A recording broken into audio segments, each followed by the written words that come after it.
institucionalizadas, nunca quisieron debatir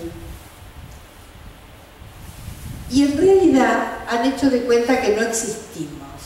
Es muy interesante porque nos han tratado a todos como mujeres. Entonces, ¿qué hay ahí? ¿Por qué razón una apertura conceptual, como plantearon los desafíos feministas en el llamado primer mundo en los 60 y fines de los 70, principios de los 80, bibliografía importante de lo que en otros lugares del mundo llaman la escuela argentina, que después les voy a contar de qué se trata, cómo se inventó eso sin querer queriendo. Entonces, una primera pregunta que tenemos que hacernos es por qué, y lo voy a decir con toda intención, ¿por qué razón ese conjunto de saberes y prácticas llamado psicoanálisis es impenetrable a las teorías de género? ¿Qué está defendiendo en esa virginidad a ultranza? Tendrían que consultar a alguna sexóloga, porque es algo absolutamente impenetrable, y ahí hay un síntoma. Hay un síntoma político, hay un síntoma epistemológico, hay un síntoma clínico, hay un síntoma conceptual, o muchos síntomas en esto. Pero entonces, al principio, cuando yo empecé a escribir sobre las cuestiones que las teorías de género permitían interrogar al psicoanálisis, yo llegaba a mis congresos muy contenta con lo que había escrito, a debatir con los psicoanalistas. Era un desprecio, como dicen los chicos, un ninguneo. Incluso una vez, me acuerdo, en un pasillo, digo porque lo personal es político, ¿no? En un pasillo de un congreso con los principios de la democracia, un psicoanalista lacaniano ya muy encumbrado, yo había expuesto las cosas que había llevado en relación a hacia un análisis epistémico de la lógica de la diferencia. No estaba diciendo panfletos feministas reivindicativos, estábamos haciendo verdadera deconstrucción de la categoría de la diferencia. No solo yo, éramos todo un grupo trabajando. Y el buen hombre se me acercó así producía irritación lo que llevábamos. Nunca nadie había, no yo, sino éramos todo un colectivo que fundamos el Centro de Estudios de la Mujer en el año 79, y ahí Gloria Bonner, Marta Rosen, Irene Meller, Mabel Murillo, las que proveníamos de formación psicoanalítica, empezamos a producir estas cuestiones. Bueno, empezaba a parecer como algo exótico, como, ¿quiénes son estas fálicas, no? Y entonces él me dijo, pobre, murió muy joven de un ataque al corazón, en realidad le fue peor a él que a mí en la vida, pero él me dijo, una mujer que piensa así se va a quedar muy sola. Ustedes se ríen, pero no había discutido una sola de las ideas que uno llevaba. Es una descalificación, ¿no? Me importa un pepino si él pensaba que me iba a quedar solo o no, era mi problema. En general, uno tiene que saber estar acompañado y también saber estar solo. Pero no te hablo de nada de lo que dijiste y te tiro al cuerpo, vos hablabas de las corporalidades, y te tiro derecho al cuerpo para quebrarte. Fantástico. En esa época yo era muy joven y además tenía mucha polenta, así que no me importó, pero no dejé de ver la forma aviesa que elegía para dar el combate, no el plano de las ideas. Ustedes podrían decir, bueno, era uno en particular, ¿no? Pero en general, en estos ya 40, 50 años que estamos llevando estos temas, esa es la actitud. Hacen de cuenta que no hablamos o atacan por los márgenes. ¿Qué estarán defendiendo y de qué se estarán defendiendo para que no puedan debatir ideas. Es muy interesante. Y fíjense ustedes que el único gran debate entre el concepto de género y el concepto de diferencia sexual lo dan Judith Butler, a quien vos mencionabas, y Zizek, y lo toma Zizek en un bellísimo libro. Es un gordo medio chanta Zizek, pero ese es un libro muy serio, que se llama El espinoso sujeto, ¿no? Espinoso por difícil, espinoso por espinosa, en fin, la polisemia del lenguaje. Y la segunda parte del libro está dedicado al debate género o diferencia sexual. Pero fíjense que Zizek viene de la filosofía política y él es el que va a reivindicar la categoría de diferencia. Hasta ese momento hicieron de cuenta que no existíamos, bueno, como históricamente corresponde. Entonces vuelvo a la pregunta: ¿qué es lo que está en juego ahí para que no haya diálogo? Igual, ustedes saben que las venganzas se disfrutan frías, por lo tanto, con la categoría de género no hicieron nada más que denigrar. Total, eran mujeres. Pero ahora se les viene la categoría de diversidades sexuales. ¿Qué van a hacer con la lógica binaria de la diferencia sexual? ¿Dónde se la van a meter? Va a estar fantástico. Claro, porque ahora lo que no pudieron discutir con la noción de diferencia sexual en relación a las diferencias entre hombres y mujeres, que lo que está en juego ahí no es la diferencia sino la desigualdad. Escribí hace poco un texto sobre las diferencias desigualadas. Pero el mundo fue cambiando y lo que teníamos hasta hace 40, 50 años, que eran varones heterosexuales, mujeres heterosexuales, varones gay afeminados y mujeres lesbianas llamadas marimachos, en la clínica ni en la vida la categoría de diferencia sexual, binaria, atributiva y jerárquica quedaba tocada, porque había que hacer de cuenta que volvían a ser un poco exóticos, pero remedaban varones, remedaban mujeres. Con la cuestión de las diversidades sexuales, lo transgénero, transexo, operaciones, no operaciones, el estilo ambiguo, toda esta estética de la ambigüedad en vez de definir varón o mujer, que es tan perturbadora, porque frente a alguien que apuesta a la seducción desde una estética de la ambigüedad, nunca sabes muy bien desde qué lugar tuyo te atrae. Es muy perturbador. Es muy perturbador y muy interesante lo que se juega allí, ¿no?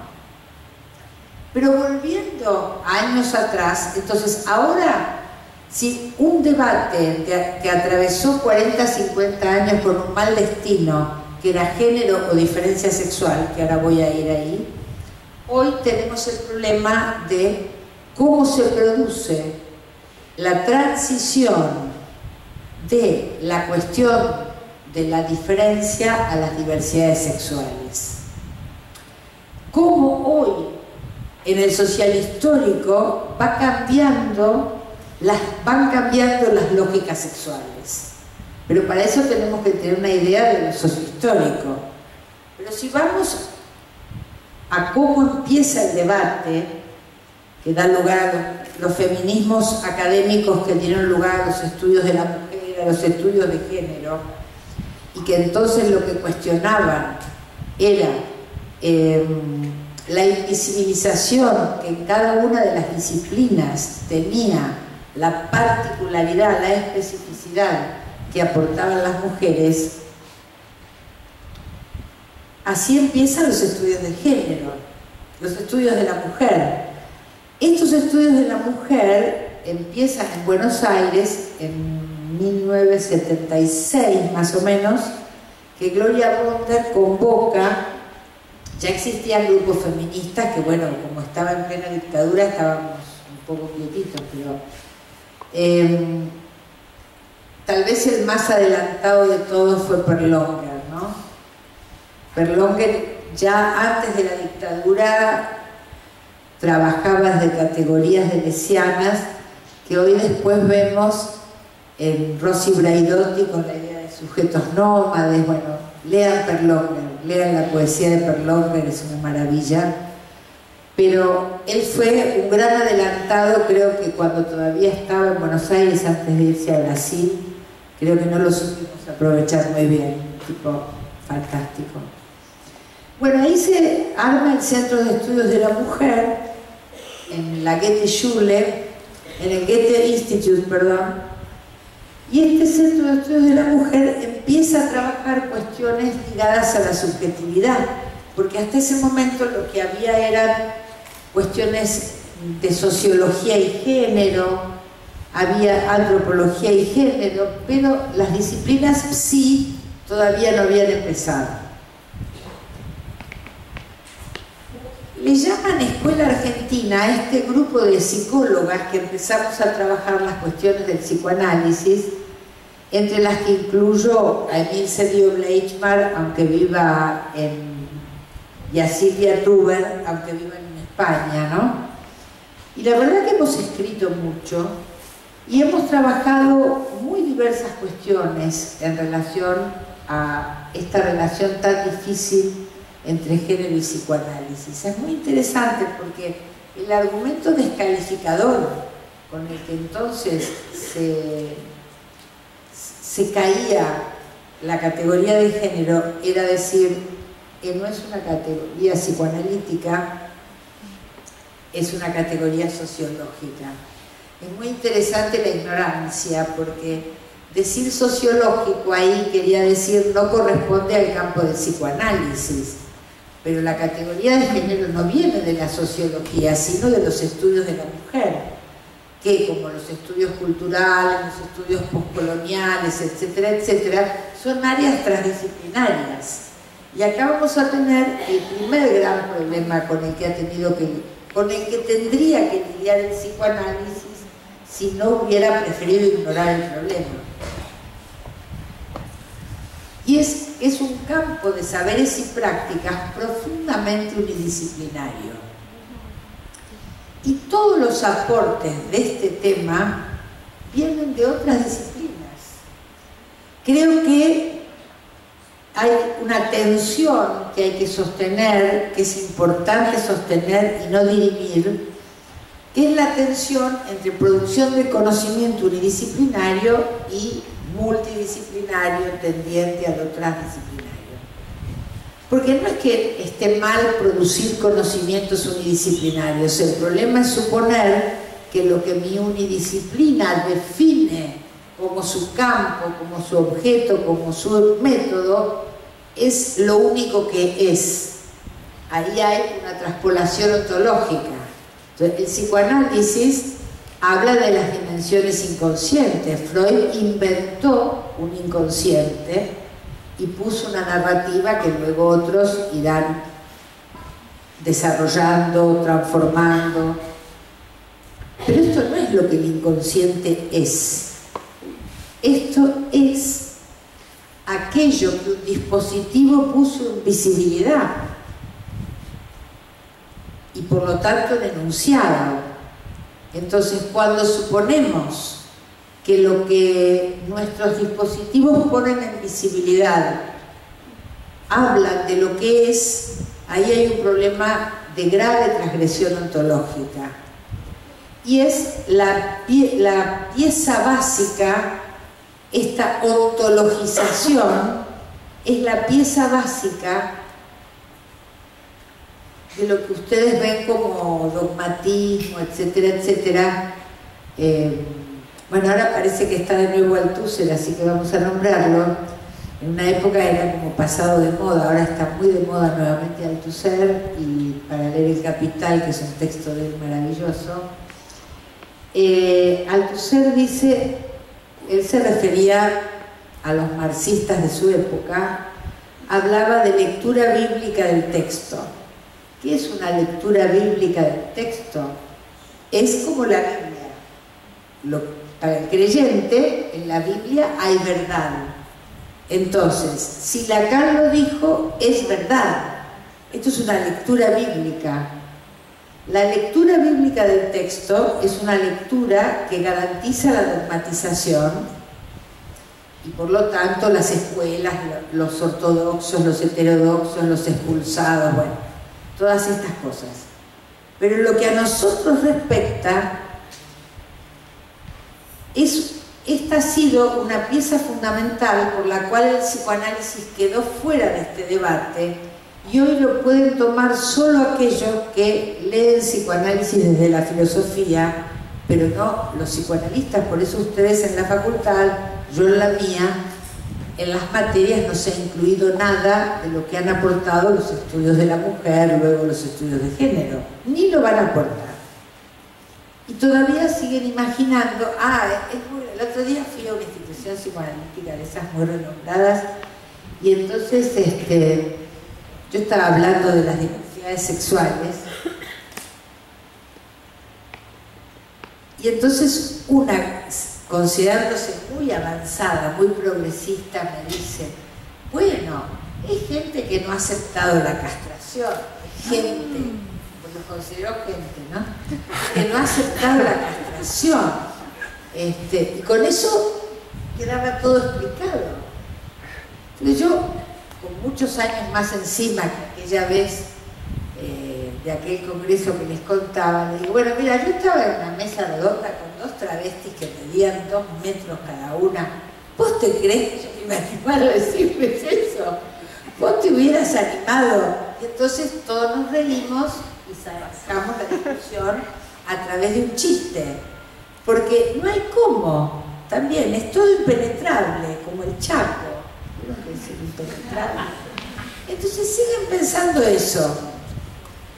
Bueno, vamos a ver qué pasa, porque también lo que no va a entrar por el placer del debate de las ideas va a entrar por la soledad en los consultorios. Porque la gente que está con dificultades, que necesita ser escuchada y necesita un espacio para pensar, discrimina muy bien qué analista ha ampliado su dispositivo de escucha y quién no. Entonces, por allí vendrá. Pero, ¿cuál es el problema de esta ontologización base de la dogmatización? Es que no puede pensar aquello que no venga de la unidisciplina y todos los aportes de estas cuestiones vienen de espacios muy transdisciplinarios. Primera cuestión. Es muy interesante porque a este método de lectura bíblica del texto, donde hay verdad, hace ya años que a mí me gusta oponerle la idea de elucidación crítica que viene de Castoriadis o la idea de deconstrucción de Derrida. Miren qué interesante, Derrida piensa que el psicoanálisis y en realidad el pensamiento occidental es pseudo-logo-falocéntrico. Entonces, ¿qué está en discusión? Va más allá de los géneros y el psicoanálisis. Lo que está en discusión es la idea de un sujeto universal, la deconstrucción del universalismo de un sujeto que en realidad creemos, el sujeto filosófico estoy hablando, porque con la cuestión de barrar el sujeto no resolvemos la cuestión de fondo de la trampa hermenéutica que encierra la universalidad del sujeto. ¿Qué es? Dicho muy simplemente, y ustedes disculparán el esquematismo, pero si no, no tendríamos tiempo. En realidad es un varón, el sujeto, es un varón europeo, blanco, cristiano, heterosexual, adulto, ni joven ni viejo, y así podríamos seguir. Entonces, aquella vieja ecuación que las primeras feministas habían planteado de hombre con mayúscula igual hombres con minúscula, sigue absolutamente vigente en el corazón mismo de estas conceptualizaciones. ¿Cuál es el problema de la lógica de esa diferencia? Que no pudo escuchar que lo que los feminismos le estaban diciendo desde hace 40 años es que el problema, como decía, no era la diferencia, sino la desigualdad. ¿Qué quiere decir que se pueda pensar la diferencia sin pensar la desigualdad? Que se va a pensar en canon de la hegemonía.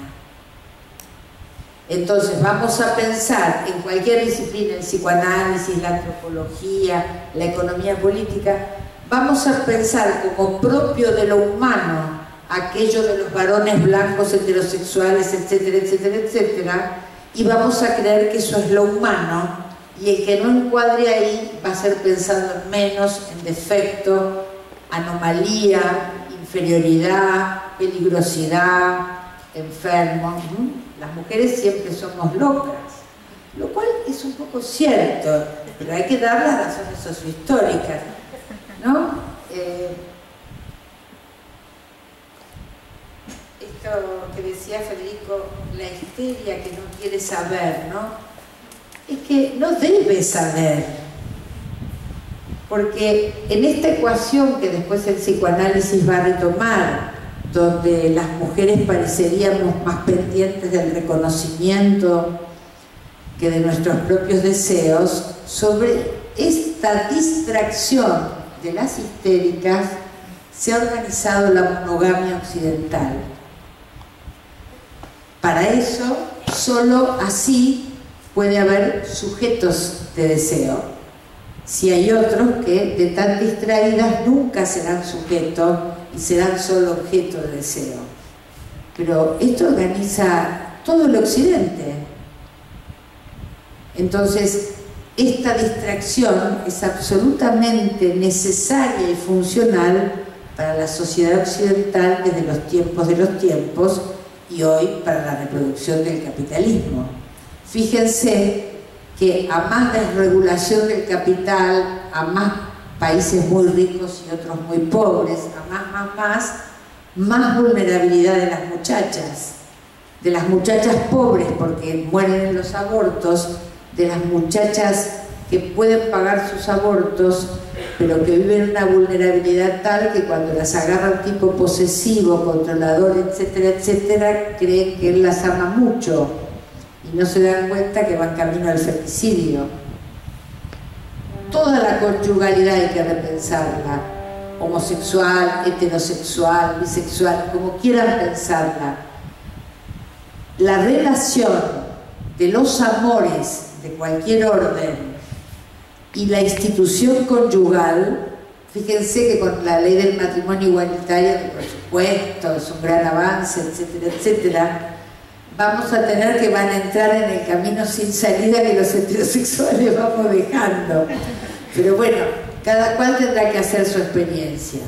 Entonces, ¿de qué estoy hablando con esto? Estoy diciendo